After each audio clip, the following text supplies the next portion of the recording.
ನರೇಂದ್ರ ಮೋದಿಯವರು ಪ್ರಧಾನಿಯಾಗಿ ಪ್ರಮಾಣ ವಚನ ಸ್ವೀಕರಿಸೋದಕ್ಕೆ ಕ್ಷಣಗಳು ಹತ್ತಿರವಾಗ್ತಾ ಇದೆ.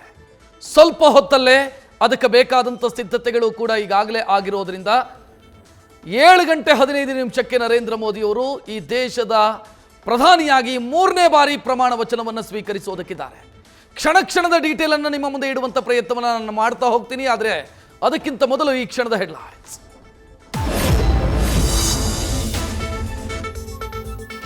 ನರೇಂದ್ರ ಮೋದಿ ಪ್ರಮಾಣ ವಚನ ಸ್ವೀಕಾರಕ್ಕೆ ಕೌಂಟ್ ಡೌನ್. ಕೆಲವೇ ಹೊತ್ತಲ್ಲಿ 3ನೇ ಬಾರಿಗೆ ನಮೋ ಪದಗ್ರಹಣ. ಕಾರ್ಯಕ್ರಮದಲ್ಲಿ ಸಾಕ್ಷಿಯಾಗಲು ವಿದೇಶಿ ಗಣ್ಯರ ಆಗಮನ.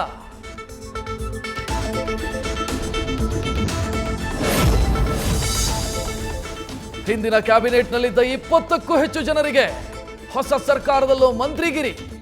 ರಾಜ್ಯಸಭೆಯ 6 ಸದಸ್ಯರಿಗೆ ಸಚಿವ ಸ್ಥಾನ. ಬಿಜೆಪಿ ಮಿತ್ರ ಪಕ್ಷಗಳ 12 ಮಂದಿಗೆ ಕ್ಯಾಬಿನೆಟ್ನಲ್ಲಿ ಅವಕಾಶ.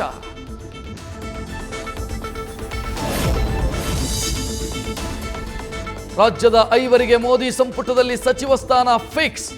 ಪ್ರಹ್ಲಾದ್ ಜೋಶಿ, ಕುಮಾರಸ್ವಾಮಿ, ನಿರ್ಮಲಾ ಸೀತಾರಾಮನ್ಗೆ ಮಂತ್ರಿ ಸ್ಥಾನ.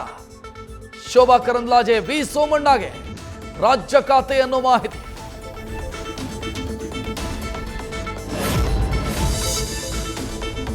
ಸಚಿವರಾಗಿ ಪದಗ್ರಹಣ ಮಾಡೋರಿಗೆ ಮೋದಿ ಟಾಸ್ಕ್. ತಮ್ಮ ನಿವಾಸದಲ್ಲಿ ನಡೆದ ಸಭೆಯಲ್ಲಿ 100 ದಿನಗಳ ಅಜೆಂಡಾ ಬೋಧನೆ. 2ನೇ ಅವಧಿಯಲ್ಲಿ ಬಾಕಿ ಉಳಿದ ಕೆಲಸ ಪೂರ್ಣಗೊಳಿಸಿ ದೇಶದ ಜನರನ್ನ ಗೌರವಿಸಿ ಅಂತ ಸೂಚನೆ.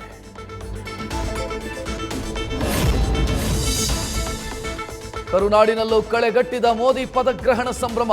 ಮಂಡ್ಯದಲ್ಲಿ ಮೋದಿ ಅಭಿಮಾನಿಗಳ ಉರುಳು ಸೇವೆ. ಮೈಸೂರಲ್ಲಿ ಉಚಿತ ಟೀ. ಹುಬ್ಬಳ್ಳಿಯಲ್ಲಿ ವಿಶೇಷ ಪೂಜೆ. ವಿಜಯನಗರದಲ್ಲಿ ಮನೆ ಮನೆಗೆ ಲಡ್ಡು ಹಂಚಿಕೆ. ನ್ಯೂಸ್ ಫಸ್ಟ್, ನಿರ್ಭೀತಿಯಿಂದ ನಿಮ್ಮ ಪರವಾಗಿ.